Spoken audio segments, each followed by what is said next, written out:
Bonjour et bienvenue à tous. Donc, pour celles qui ne me connaissent pas, je m'appelle Renima Kamal et je suis la responsable régionale du Québec de Cancer de l'ovaire Canada. Les nombreuses personnes qui se joignent à nous aujourd'hui habitent et travaillent sur l'île de la Tortue, un territoire que nous appelons aujourd'hui le Canada. Nous reconnaissons et respectons le fait qu'il s'agit du territoire traditionnel de plusieurs communautés des Premières Nations inuites et métisses. Nous sommes déterminés à faire tout ce que nous pouvons faire pour favoriser la prestation de soins culturellement sécuritaires pour toutes les personnes touchées par le cancer de l'ovaire et à profiter de notre position privilégiée en tant qu'organisme de bienfaisance pour répondre aux appels à l'action présentés par la Commission de vérité et de réconciliation du Canada. Donc, merci à tous de vous être joints à nous ce soir pour cette séance qui, nous le savons, est en demande et sera très informative. Donc, la séance d'aujourd'hui qui s'intitule Bien manger avec un cancer de l'ovaire, adapter son alimentation aux besoins de son corps. Donc, aujourd'hui, on a Ouda Hatem, qui est nutritionniste diététiste qui abordera l'alimentation dans le contexte d'un cancer de l'ovaire. Une alimentation dite saine peut sembler facile et simple à intégrer, mais lorsqu'on vit avec un cancer de l'ovaire et des complications liées au traitement, telles que des occlusions intestinales, pardon, il n'est pas toujours pratique ni possible de suivre les recommandations nutritionnelles habituelles. Cette séance se concentre sur des approches réalistes et flexibles pour bien manger en mettant l'accent sur la nutrition, la gestion des symptômes et l'indulgence envers soi-même. Nous discuterons des moyens d'adapter votre alimentation aux besoins spécifiques de votre corps et explorerons des alternatives aux recommandations alimentaires courantes qui pourraient ne pas vous convenir actuellement. Donc, je tiens aussi à préciser qu'aujourd'hui, l'information qui sera partagée sert de vous informer sur l'alimentation. Donc, c'est sûr que si vous avez des besoins spécifiques ou des questions qui sont spécifiques et individuelles, on vous recommande fortement de consulter votre équipe de soins. On va faire notre possible pour répondre à vos questions, mais c'est ça, sachez que des fois, c'est vraiment du cas par cas. Donc, Ouda ne pourra pas répondre à toutes vos questions forcément. D'ailleurs, on vous a réservé une période de questions à la fin, donc 10-15 minutes à la fin. Donc, vous pouvez toujours poser vos questions dans le chat tout au long de la présentation, mais nous prendrons toutes vos questions à la fin de la présentation. Donc maintenant, il me fait vraiment plaisir de vous présenter Ouda Hatem. Donc, elle est diplômée de l'Université McGill et est nutritionniste diététiste depuis plus de 6 ans. Tout en travaillant en milieu hospitalier et clinique, elle a fondé Ouda Nutrition pour aider les femmes à manger mieux afin qu'elles retrouvent une vie plus équilibrée, saine et libre. Aujourd'hui, elle se consacre à 100% à cette mission à travers ses accompagnements individuels et de groupe ainsi que son contenu éducatif sur Instagram. Donc, ça me fait vraiment plaisir d'accueillir Ouda. Donc, Ouda, je te laisse la parole. Merci beaucoup, Renouma. C'est vraiment un plaisir d'être avec vous. Donc, bonsoir tout le monde. Je suis vraiment ravie.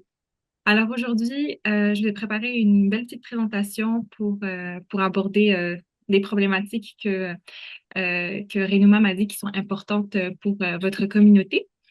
Donc, comme vous savez, la nutrition, ça a un rôle très important pour notre santé. Et dans le cas du cancer de l'ovaire, ben, chaque patiente a un parcours différent. Alors, dépendamment de où est-ce que vous êtes dans votre parcours, que ce soit que vous êtes à l'étape du diagnostic, en chemin vers la rémission, vous êtes en train de faire des traitements, ben, les défis en nutrition vont être différents. Donc, la nutrition, ça va être là pour euh, pas guérir le cancer, mais aider dans le traitement, aider à la qualité de vie. Donc, que ce soit d'aider avec la gestion des symptômes qui vont apparaître ou avec les symptômes aussi qui vont apparaître au niveau des traitements, s'il y a une chirurgie et il y a des symptômes qui apparaissent.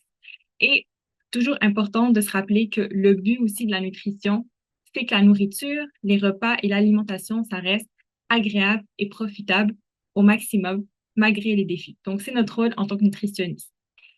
Alors, une question qui revient souvent, c'est, OK, est-ce qu'aujourd'hui, Huda, tu vas nous parler d'un régime parfait pour le cancer de l'ovaire? Il n'y a pas de régime parfait, il n'y a pas d'aliment qui va venir euh, prévenir ou guérir le cancer en lui-même, mais c'est sûr que c'est d'actualité qu'une alimentation saine et équilibrée, ben, c'est super important en s'adaptant à différents défis. Et aujourd'hui, j'aimerais aborder avec vous plusieurs défis importants. Premièrement, la fatigue qui revient souvent, donc tout ce qui est brouillard mental, fatigue, et comment pouvoir bien se nourrir quand même malgré ces défis-là. Deuxièmement, il y a les occlusions, subocclusions intestinales qui arrivent dans le cas de cancer, dans le cas de traitement. Donc, on va en parler aussi, comment adapter son alimentation quand on a ces symptômes de subocclusion intestinale. Et finalement, à l'ère des réseaux sociaux, on a beaucoup de mythes qui circulent. Donc, l'idée, ça va être de parler de certains mythes que j'entends souvent par rapport au cancer et l'alimentation et venir un peu les déconstruire, les décortiquer et vous partager les vraies informations. Donc, c'est un peu ça ce qu'on va faire ensemble. Donc, on va commencer avec la fatigue. Donc, la fatigue, c'est sûr que ça va être un défi pour aller préparer nos repas, pour aller cuisiner, et ça va être un cercle vicieux. Quand on est fatigué, puis on n'a pas le temps de préparer des repas, on n'a pas l'énergie, on va moins manger, on va se sentir moins bien, et ben ça va faire qu'on va avoir moins de force pour les traitements, on va être moins fonctionnel dans notre vie de tous les jours. Donc, il faut qu'on trouve des petites astuces, et c'est ce que je vais vous partager dans les prochaines diapositives. Donc, premier conseil pour aller augmenter son énergie, qu'est-ce qu'on peut faire? Première chose, c'est de planifier ses repas. Je trouve que c'est vraiment essentiel parce que à ce moment-là, quand on planifie, quand on va faire son épicerie, quand on planifie qu'est-ce qu'on va manger, ben, et quand on va préparer nos repas, on peut être stratégique et aller choisir vraiment des moments où on va avoir plus d'énergie pour cuisiner. Et aussi, on peut aller prévenir les jours de fatigue. Donc, par exemple, quand on sait que les jours de nos traitements, on sait que les jours après, on va avoir moins d'énergie pour cuisiner. Ce qu'on peut faire, c'est ben, se prendre un peu d'avance les jours d'avant. Je vais vous donner des conseils plus tard comment faire ça. Euh, et également, ben, quand on est fatigué, on a moins la capacité de réfléchir au repas qu'on veut préparer. Et donc, toute l'idée de planifier, de penser à ces menus, euh, d'où cette idée-là qui est mon conseil. Donc, comment on va planifier ces repas? Premièrement, ben, on peut aller très simple. Chaque semaine, penser à 3 idées de repas qu'on va préparer. Donc, on garde ça simple, des repas qui soient équilibrés, donc qui ont les 3 groupes alimentaires, donc des aliments protéinés, des fruits et des légumes et des produits céréaliers. Très important, c'est d'inclure des sources de protéines parce que les protéines, ça va être un peu, c'est ce qui vous aide en fait à avoir de l'énergie. Les protéines, elles vont être utilisées pour bâtir vos muscles, votre système immunitaire, votre sang, donc votre peau, vos ongles. C'est vraiment les briques de votre corps. Imaginez que votre corps, c'est une maison, mais les protéines, c'est ça, c'est les briques de cette maison-là. Ce que vous pouvez faire aussi, c'est faire livrer votre épicerie si c'est possible, si c'est dans vos moyens. Il y a plusieurs sites en ligne qui permettent de choisir son épicerie et on reçoit des produits autant de qualité que si on est sur place. Donc, si vous avez les moyens, c'est une option possible. Également, quand vous revenez de l'épicerie ou quand vous recevez votre épicerie et que de toute manière, vous allez devoir ranger un peu, mettre les aliments à leur place, que ce soit au frigo, dans le garde-manger, c'est le moment aussi pour peut-être faire un petit peu de préparation. Donc, par exemple, pourquoi pas ben, lancer une soupe ou pourquoi pas ben, laver quelques fruits puis les couper. Comme ça, on les a déjà dans des boîtes. Puis le moment qu'on aura un petit creux, on va aller vers les fruits. Donc, vraiment d'essayer de se faciliter la vie et de profiter du momentum. Ben, on est là dans la cuisine, autant faire quelques petites tâches qui vont nous faciliter la vie. Maintenant, j'aimerais vous partager aussi, parce qu'il y a cette question qui revient, ben, j'arrive pas à réfléchir à des idées. Euh, Où est-ce que je peux trouver mon inspiration? Je, j'ai, je fais toujours les mêmes repas ou il n'y a rien qui me donne envie.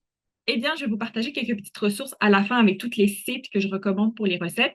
Là, je vous ai pris des captures d'écran juste pour vous montrer en fait comment ces ressources peuvent être intéressantes parce on peut aller vraiment filtrer les recettes. Donc, par exemple, ici, ça c'est le site Mordu de Radio-Canada. C'est possible d'aller filtrer par ingrédients. Donc, par exemple, on va inclure certains ingrédients qu'on a à la maison. On ne veut pas aller nécessairement à l'épicerie. Ah, par exemple, j'ai une tomate, j'ai du yogourt, j'ai des pâtes. Qu'est-ce que je peux faire? Donc, on les inclut ici. Puis, on peut même exclure des aliments. Si on les aime pas, si on a une allergie, si on, c'est des aliments qu'on peut pas manger dans le cadre de notre traitement. Et également, un autre critère qu'on peut sélectionner, c'est le temps. Donc, par exemple, on peut choisir des recettes qui prennent moins de 15 minutes. Donc, si on n'a pas trop le temps, on n'a pas trop l'énergie, et aussi des recettes faciles. Donc, ils ne vont pas nous demander trop de complexité. Donc, les jours de fatigue, on peut aller plus vers ce genre de recettes et on peut les sélectionner ici. Un autre site web que je trouve très intéressant, c'est un site web s'appelle Cuisine Idée. En anglais, c'est Cook Inspiration. Ça offre un planificateur de menus en ligne. Donc, on peut sélectionner un objectif ou plusieurs objectifs. Donc, par exemple, il y a objectif genre sans noix, bien manger sainement, des repas qui plaisent aux enfants. On peut choisir les objectifs qui nous plaisent et le site web va générer un menu avec un déjeuner, dîner, souper pour la semaine. Et on peut aller remplacer des recettes qui, si elles ne nous plaisent pas, il y a d'autres choix disponibles. Et même, elle va générer une liste d'épicerie. Donc, on aura déjà notre menu fait, la liste d'épicerie. Donc, les choses qu'on a déjà, on les coche. Et celles qu'on a besoin d'aller récupérer, on va les acheter. Donc, très belle ressource. Encore une fois, je vais vous mettre les liens à la fin de la présentation. Comme ça, vous allez trouver facilement. Il y a ici deux autres sites web que je trouve intéressants et leur nom parle de lui-même. Il y a le site 5 ingrédients, 15 minutes. Donc, c'est vraiment des recettes qui sont avec peu d'ingrédients. Donc, on va se dire que c'est quand même assez rapide et ça dure 15 minutes. Donc, la facilité et la simplicité sont vraiment mises de l'avant. Et encore une fois, ici, on peut aller filtrer les recettes selon, par exemple, la protéine qu'on a de disponible. Donc, si vous avez du bœuf, du poulet, du poisson, vous pouvez aller chercher euh, la section qui vous intéresse. Et on peut même filtrer aussi par type de repas. Donc, si là, vous cherchez plus des accompagnements, des collations, des desserts, des déjeuners, vous pouvez aller sélectionner cette option-là aussi. Autre aspect intéressant, je trouve, il y a la possibilité de choisir des thématiques. Donc, par exemple, ici, on peut choisir des aliments qui se congèlent. Donc, ça va être une option super intéressante pour les personnes qui savent qu'ils vont être fatiguées après les traitements et qui ont plus d'énergie avant les traitements. Là, à ce moment-là, ben, elles peuvent préparer des repas et ben, en manger certaines portions en manger, puis le reste, les congeler. Et comme ça, ben, les premiers jours après le traitement, quand elles sont plus fatiguées, elles peuvent décongeler ces portions-là et ne pas avoir à cuisiner. Donc, ça peut être très, très pratique. Il y a aussi une autre section qui est d'intérêt, c'est la section ici, mijoteuse. Donc, la mijoteuse, c'est un outil de cuisine qui est aussi super intéressant parce que, dans le fond, on fait juste mettre tous les ingrédients. Il y a plusieurs recettes en ligne que vous pouvez retrouver. Vous mettez tous les ingrédients et vous fermez ça et ça part pour cuire.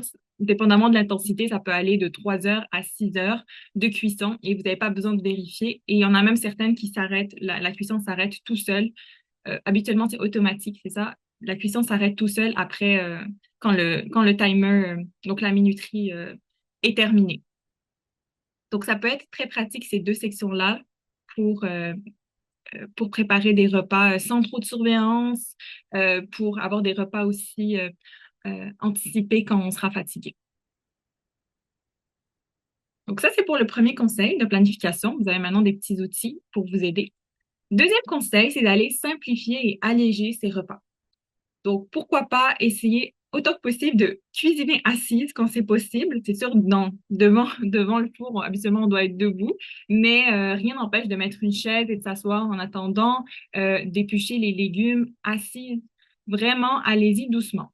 Quand vous préparez aussi des repas qui peuvent être un peu plus compliqués, ben, c'est de se faire des périodes de cuisson. On n'est pas obligé de faire la recette en une fois. Donc, par exemple, on veut préparer une lasagne, on peut préparer la sauce, prendre une pause ou le faire une journée, puis le lendemain, C'est là qu'on va aller râper le fromage, assembler la lasagne avec la sauce, avec les pâtes et la mettre au four et surveiller pendant que la lasagne cuit. Donc vraiment, mon conseil, c'est d'aller espacer les recettes en plusieurs jours selon la recette. Également, vous pouvez préparer des recettes qui ne demandent pas trop de surveillance. J'ai déjà donné l'exemple des recettes à la mijoteuse, comme des chilis aux haricots et au bœuf. Ça se fait très bien dans des mijoteuses. Il y a pas mal de ragoûts aussi. Et justement, vu qu'il fait froid en ce moment, c'est vraiment le temps parfait pour aller faire des recettes qui sont bien réconfortantes, bien chaleureuses. Également, ce qui ne demande pas trop de surveillance, c'est les plats qui vont au four. Donc, c'est que ça peut être, je vais vous donner l'exemple d'ailleurs dans la prochaine diapo, ça va être beaucoup plus concret, mais des plats qui vont au four et on peut juste mettre la minuterie pour pas oublier, pour pas que ça brûle et on laisse ça et on peut aller se reposer, faire d'autres choses. Et autre chose pour simplifier vos repas, très important, c'est de toujours avoir à la maison des aliments qui vont nous sauver du temps ou quand on est pris ou quand on a faim et qu'on n'a pas trop d'énergie, on peut nourrir notre corps quand même. Et je vais vous montrer aussi, j'ai préparé une petite liste d'aliments qui rentreraient dans cette catégorie. C'est vraiment des aliments pratiques que vous pouvez utiliser rapidement quand vous avez faim et que vous n'avez pas le temps vraiment d'aller cuisiner, chauffer euh, le tout. Donc, ça va être beaucoup plus, c'est plus accessible. Je vais vous montrer des exemples. Donc, d'abord, quelques exemples de repas qui sont faciles à préparer. Donc là, j'ai mis des repas qui sont plus réconfortants, parfaits pour la saison actuelle. Je vous ai déjà donné cet exemple-là. Donc, un chili, haricots et bœuf. Ici, on a des rouleaux de chou vert. Ça aussi, ça se cuit à la mijoteuse. Il y a aussi une variante, ce serait de faire étager chou, bœuf. Il y a aussi les quiches ou pâté de poulet. On peut faire des quiches, par exemple, épinards, œufs, pâté de saumon, pâté de poulet, qui se font assez rapidement. Les plats qui vont au four, donc là, je vous ai mis l'exemple d'une lasagne, mais il pourrait avoir aussi tu sais, un pâté chinois, par exemple, euh, un, une ratatouille, euh, un gratin. Ici aussi, ben, le classique on se rappelle toujours de ce classique-là, ben, c'est une omelette avec des légumes et du fromage au goût. Autre exemple que j'ai pour vous, c'est de préparer un repas sur une plaque. Donc ça, c'est très facile parce qu'en fait, on met en fait tout notre repas, nos légumes, nos protéines et nos féculents. On assemble le repas sur la plaque, on assaisonne et on met ça au four à cuire. Donc là, par exemple, c'est un exemple où est-ce qu'il y a des pommes de terre, il me semble il y a des asperges, puis il y a du poulet. Donc on a déjà toutes nos trois composants de repas équilibrés. On met ça au four et c'est très rapide. Autre exemple ici, c'est une pizza.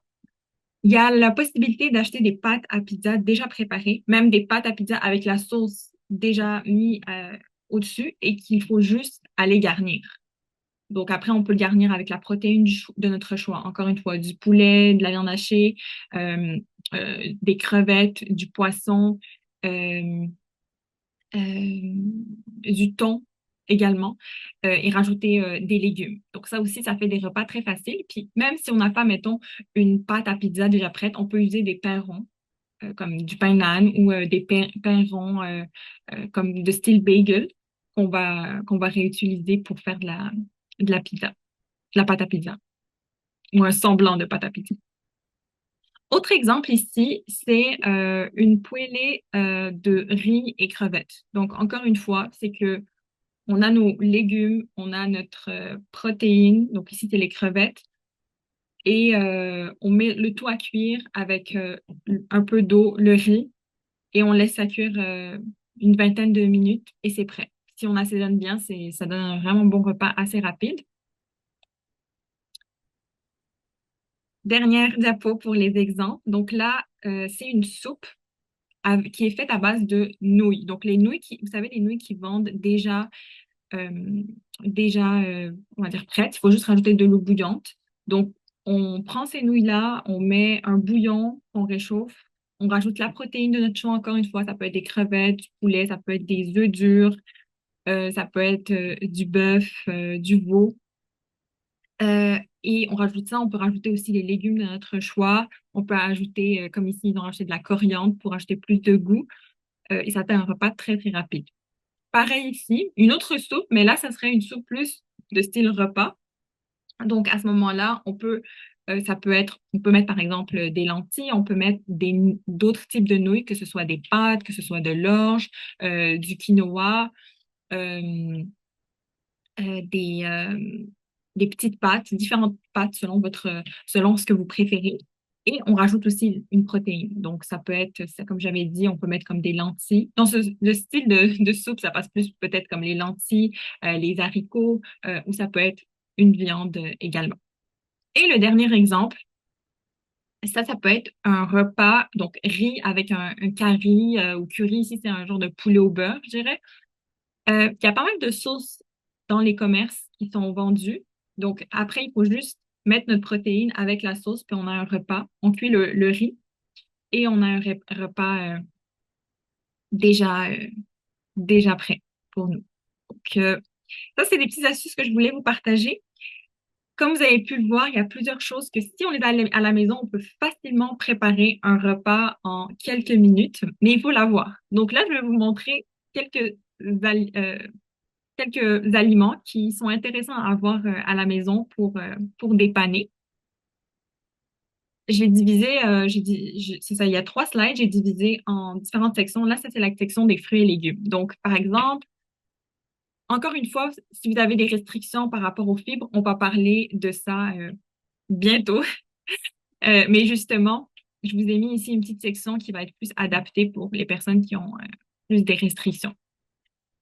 Donc, pour les fruits et légumes, ça peut être intéressant d'avoir des salades de choux déjà prêtes, des fruits qu'on peut aller manger rapidement, comme tu sais, des clémentines, des petits fruits, des pommes, des poires, des bananes, des avocats aussi, les fruits séchés aussi. Donc, je vous ai mis quelques exemples de fruits séchés. Les légumes en conserve. Bon, il y a pas une grosse variété par rapport à ça, mais bon, on retrouve le maïs en conserve, les pois en conserve, les asperges, les champignons, les tomates, que ce soit tomates andées, tomates entières, tomates broyées, les haricots verts aussi, et également les légumes et les fruits congelés. Et ça peut être très pratique si on craint en fait on se dit, ben souvent j'en achète puis ça pourrit. Ben justement, les légumes en conserve et les légumes et fruits congelés, ça peut être une bonne option pour éviter d'avoir le gaspillage puis les consommer à notre rythme. Là, je vous ai mis aussi l'exemple des purées de pommes de terre qui sont en poudre, des compotes de fruits, des sauces tomates déjà prêtes, marinara ou des salsas, comme la salsa qu'on utilise pour les nachos, par exemple. Et ça pourrait être plus adapté pour les personnes qui doivent manger leurs fruits et leurs légumes en purée. Maintenant, pour les protéines, qu'est-ce que vous pouvez avoir à la maison pour dépanner quand vous n'avez pas trop le temps de cuisiner, vous n'avez pas l'énergie? On a les noix. Donc, je vous ai mis quelques exemples de noix ici. Toutes sortes de graines, que ce soit les graines de courge, citrouille, tournesol, des burgers végés. On peut acheter dans le commerce, c'est juste à avoir à réchauffer. Il y a aussi des filets de poisson qui sont frais ou on peut les acheter aussi congelés, euh, soit qu'ils soient panés ou non panés. Il y a aussi les crevettes pré-cuites, les yogourts, le yogourt grec ou régulier. Donc, le yogourt grec, il va être beaucoup plus riche en protéines que le yogourt régulier. Donc, si c'est pour remplacer un repas, je vous conseille plus d'aller vers un yogourt grec plutôt qu'un yogourt régulier. Le yogourt régulier, on laisse ça pour les collations. Tout ce qui est conserve, donc les conserves de thon, de saumon, de sardines, de maquereau, c'est des poissons gras, donc riches en oméga 3, c'est intéressant. Euh, on n'a pas besoin de les cuire, donc on les utilise rapidement, on peut les manger rapidement. Le hummus, donc c'est une genre de tartinade de pois chiches. Le lait, que ce soit de vache, de soya. Il y a aussi le lait, sûrement vous avez entendu parler de lait d'amande, lait d'avoine. Je les ai pas nommés ici parce qu'ils sont moins riches en protéines. Et vraiment, j'avais mentionné au début, les protéines, c'est très important, donc je vous conseillerais un des deux. Si vous avez une intolérance au lactose, il existe des laits de vache sans lactose également dans, dans l'offre des supermarchés, heureusement. Les œufs, très pratique, ça prend pas beaucoup de temps à cuire.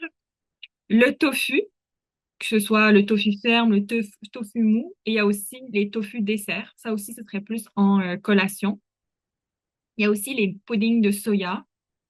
Et il y a d'autres types de puddings que vous allez voir dans la prochaine diapositive. Ça aussi, c'est intéressant pour les collations. Les burgers de saumon aussi, qui sont déjà, qu'on a juste à réchauffer, qu'on peut trouver dans les supermarchés.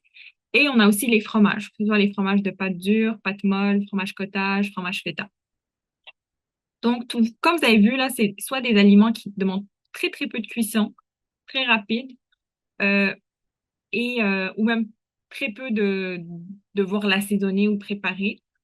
C'est prêt à manger, ou sinon, c'est des repas, c'est des aliments qui n'ont pas besoin de cuisson. Donc, on peut les manger directement.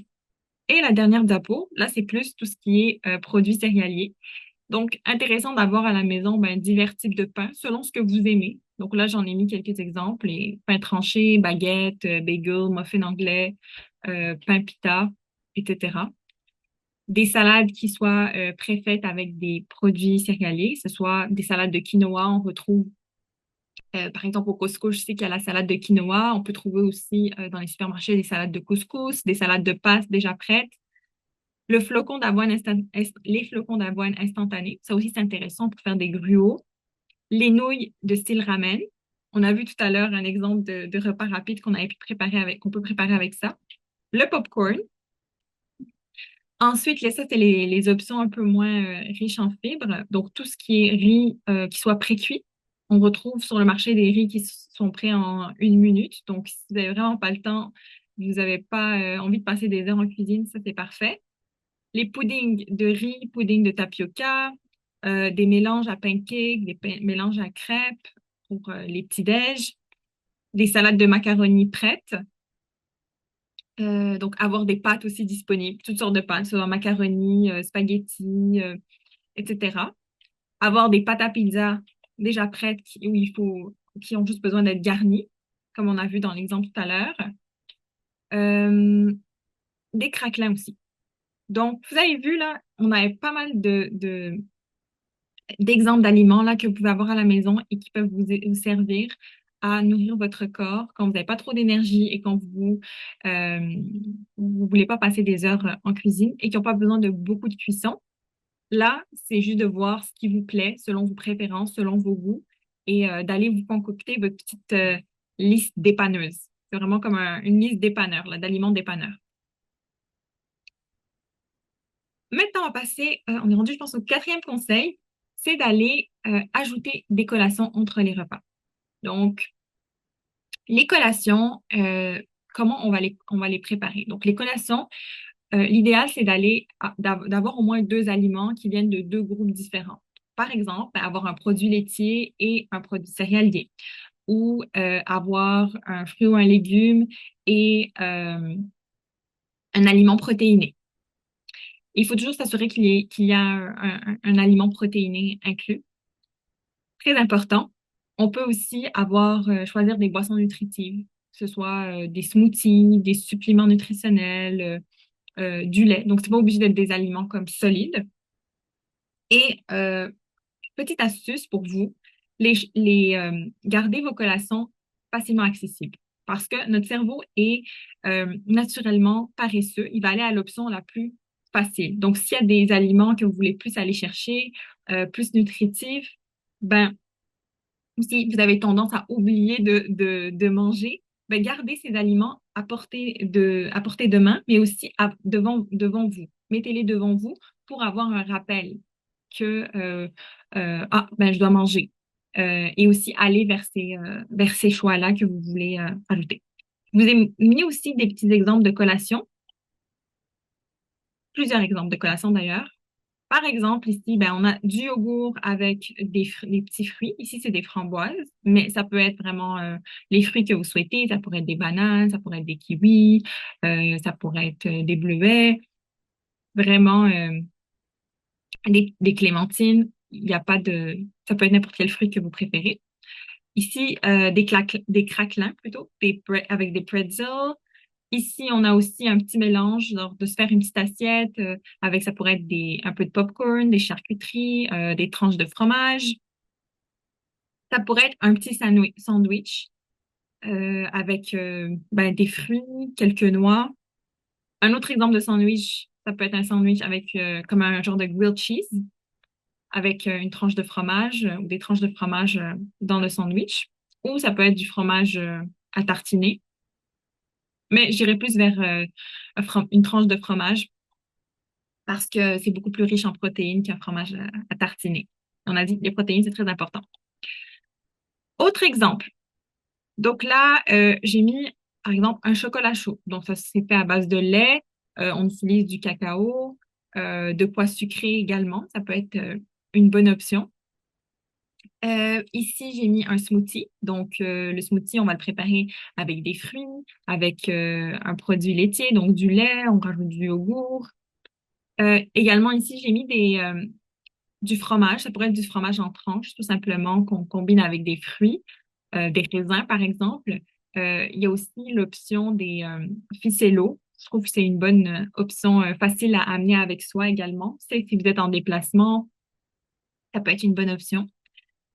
Des céréales avec du lait, aussi simple que ça. Également, je vous ai mis une autre idée, c'est une tranche de pain avec un beurre de noix, comme beurre d'arachide, beurre d'amande et des tranches de banane. J'ai d'autres exemples. Il y a pas mal de choses qu'on peut faire, vraiment. Ici, c'est un pudding de chia. Donc, pudding de chia, c'est quoi? On va mélanger par exemple, du lait, ça peut être du lait de soya ou du lait de vache, avec des graines de chia. Et on mélange ça. On peut aussi mettre des fruits, on peut mettre du yogourt, on peut mettre de l'avoine. Et ça fait une belle petite collation. Ici aussi, il y a des muffins qu'on peut préparer avec des fruits. Également des muffins aux œufs. On peut rajouter du fromage, on peut rajouter des légumes, on peut rajouter des protéines à l'intérieur au choix. Et aussi des boules d'énergie. Donc, les boules d'énergie, en général, ce qu'elles contiennent, peut avoir des pépites de chocolat, des flocons d'avoine, du beurre, de noix. Elles peuvent contenir aussi des fruits séchés, dépendamment des préférences de chacun. Donc là, vous avez quand même pas mal d'idées de collations que vous pouvez préparer. Je pense qu'on est là au cinquième conseil. Donc, pour aller augmenter son énergie, euh, surtout si on a du mal, on n'a pas d'appétit et on voit notre poids qui descend, peut-être que votre équipe de soins vous a dit, vous avez de la malnutrition. Ça va être un conseil super important, c'est d'aller essayer d'enrichir les repas avec une touche rapide et facile. Donc, faire que chaque bouchée compte plus qu'à l'habitude. Donc, comment on va faire ça? C'est qu'on va aller ajouter, par exemple, des corps gras dans ce qu'on va préparer. Donc, que ce soit ajouter un avocat, ajouter un peu d'huile d'olive, de la margarine, une sauce à la crème. C'est d'aller transformer, par exemple, les soupes en crème, d'aller garnir autant que possible de fromage, des sandwichs, des omelettes, des œufs, des soupes, des gratins. Ça peut être aussi d'aller ajouter du beurre de noix dans le yogourt, sur le pain, quand on prépare des gâteaux, ou si c'est possible d'ajouter des noix et des graines. Je sais que pour certaines personnes, les noix et les graines, c'est pas permis, mais c'est ça. Donc, soit beurre de noix, soit noix et graines. Donc, ça, ces petits conseils-là, ça va vous permettre d'aller augmenter les calories et les protéines que vous allez chercher dans vos repas. Maintenant, je veux juste on prenne le temps aussi.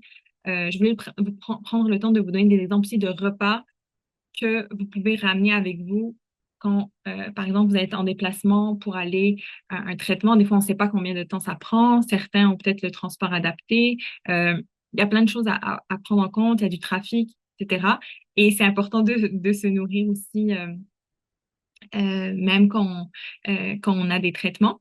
Donc, je vous ai donné ici quelques exemples de repas pratiques parce que c'est clair que peut-être un chili aux haricots et au bœuf, ça va pas être la meilleure option. Donc là, je vais vous montrer qu'un repas, ça peut être aussi simple qu'un sandwich au poulet avec un jus de tomate. J'ai mis V8 parce que c'est comme la marque, mais ça peut être n'importe quelle marque. Je pense que ça parle plus aux gens de donner cet exemple-là. Deuxième exemple, ben, d'avoir un yogourt à boire, une compote de fruits et des œufs durs. Et petite information comme ça, les œufs durs, quand vous les préparez, donc vous allez les mettre à bouillir et tout, ça reste au frigo une semaine. Donc ça, c'est très pratique. Si vous aimez les œufs durs, d'en préparer d'avance et les avoir au frigo, puis ça peut être vraiment dépanneur. Ça peut être des boules d'énergie et un verre de lait ou un berlingot de lait qu'on va aller acheter sur place, peut-être dans le centre hospitalier ou d'amener avec nous euh, du lait, bien sûr dans un thermos pour garder frais. Ça peut être un gruau qui est cuit dans du lait avec des fruits de votre choix. J'ai mis un exemple ici comme des dattes. Ça pourrait être d'amener une barre tendre avec une banane, des tranches de fromage et des olives.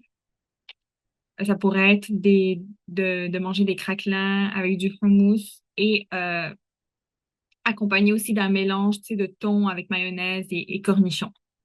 Ça, c'est quelques petits exemples. Maintenant, peut-être vous allez vous dire, OK, mais comment je vais conserver tout ça et tout? Ben, ce que je vous conseille, c'est d'avoir une boîte à lunch qui est isotherme et vous pouvez mettre à l'intérieur des ice packs. Donc, les ice packs, c'est des genres de glaçons que on met habituellement, c'est dans le congélateur. Et on peut le trouver aussi des fois dans les glacières. Ou si vous n'avez pas ça, c'est pas grave. Si vous avez une petite bouteille ou des contenants de jus plutôt de 200 millilitres, vous les mettez au congélateur et vous les mettez dans votre boîte à lunch. Ça va garder au frais votre repas. Et aussi, ce qui est bien, c'est que, ben, en général, les centres hospitaliers où vous allez faire vos traitements, bien sûr, je connais pas toutes les infrastructures dans les différents endroits euh, où chacun et chacune plutôt se retrouve. Mais souvent, il y a des cafétérias, puis ils ont des micro-ondes. Donc, pourquoi pas vérifier. Et vous pouvez, à ce moment-là, comme réchauffer la nourriture là-bas. Sinon, ben, il y a l'option d'utiliser des thermos. Donc, thermos pour garder au chaud les repas qu'on veut garder au chaud et également garder au frais ce qu'on veut garder au frais. Comme par exemple, si vous ramenez du lait, ben, de le garder au frais dans le thermos. Donc, voilà pour tout ce qui est fatigue et astuces pour la fatigue.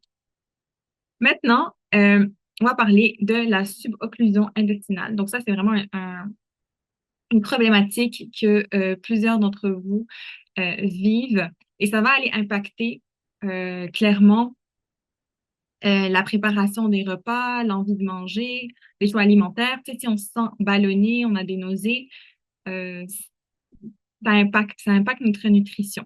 Donc, c'est important d'avoir des astuces euh, pour aller adapter notre alimentation à ce moment-là. Donc, je pense que plusieurs d'entre vous, vous êtes familiers de ce qui se passe. En gros, c'est qu'il y a un blocage au niveau de l'intestin, ce qui fait que euh, les selles ne passent pas ou sont bloquées. Et ça peut causer plusieurs symptômes que vous avez, euh, dépendamment des personnes, vous avez peut-être pas vécu tous les symptômes, mais ça peut être, si c'est plus proche de votre estomac, ça se peut que vous avez senti de la nausée, des vomissements des ballonnements. Et si c'est plus bas, ça se peut que vous avez des douleurs abdominales, euh, vous ne sentez pas de mouvement digestif, vous avez des fois de la constipation, des fois de la diarrhée, des selles qui vont être très fines, comme un crayon. Donc, si vous avez ces symptômes, à ce moment-là, il faut suivre une alimentation qui est réduite en fibres. Mais si vous n'avez pas ces symptômes, ce n'est pas nécessaire de suivre cette alimentation. On n'utilise pas l'alimentation réduite en fibres pour le prévenir, à part chez les personnes qui sont vraiment à risque euh, et qui l'ont déjà vécu à multiples reprises. Donc, comment est-ce que concrètement on va aller réduire les fibres? Déjà, important à savoir, c'est que les fibres, on va les retrouver juste dans les aliments d'origine végétale. Donc, tout ce qui est d'origine animale ne va pas contenir de fibres. Donc, quand on regarde l'assiette équilibrée ici, il y a vraiment les fruits et légumes, ça va être une grosse source de fibres. Dans les aliments protéinés, c'est surtout les noix, les graines et tout ce qui est haricots, lentilles, pois chiches. Et pour les produits céréaliers, ça dépend. la majorité des gens ne vont pas manger des aliments, des produits céréaliers riches en grains entiers, mais c'est vraiment certains produits céréaliers de grains entiers qui vont être plus riches. Et même à ça, c'est pas tous les produits de grains entiers qui vont être à ce moment-là interdits. Donc, qu'est-ce qu'il faut éviter dans ce cas-là? Donc, il va falloir éviter les légumineuses, c'est-à-dire les haricots, les lentilles, les pois chiches. On va aller éviter les noix et les graines. Pour ce qui est des fruits et légumes, on va éviter la pelure des fruits et légumes, les graines, les membranes, les tiges. D'accord? Donc, parce que ça peut, parce que c'est les parties qui sont les plus riches en fibres, en gros. Et également les fruits et légumes crus. Ça aussi. Donc, il va falloir cuire nos fruits et légumes. Certains produits céréaliers aussi qui sont riches en fibres, il va falloir les éviter. Je vais vous donner des exemples dans les prochaines diapositives. Et pour ce qui est des charcuteries, des saucisses et du bacon aussi, il va falloir les éviter. Pas parce qu'ils contiennent des fibres, mais plus parce que euh, ils peuvent être bloqués ou moins bien digérés à cause de leur texture. Donc là, je vais donner plus d'exemples. Donc, ce qu'il faut éviter, c'est tout ce qui est, c'est les légumes qui sont vraiment feuillus, fibreux, comme par exemple, pardon, les épinards, la laitue, le chou kale, les céleris. Et ils vont être très fibreux. Et même si on va les cuire, il y a des risques que ça reste, ça, c'est difficile aussi, mettons, pour les épinards d'enlever les tiges parce que c'est littéralement, l'épinard, c'est en lui-même une tige. Il y a aussi les avocats. Les avocats, c'est très riche en fibres.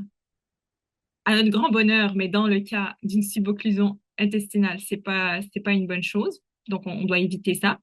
Tout ce qui est petits fruits, kiwis, parce qu'ils contiennent des petites graines, ça aussi, c'est difficile de les éviter. Les agrumes également, parce qu'il y a vraiment la membrane. Comme vous avez vu, il y a la pulpe qui fait que ben, ça aussi, il va falloir les enlever et tout. Ça peut être compliqué. Les ananas également, parce qu'ils ont une chair qui est très fibreuse. Le popcorn, donc ça fait partie des produits céréaliers qui sont riches en fibres. Et aussi, ben, il y a comme le maïs,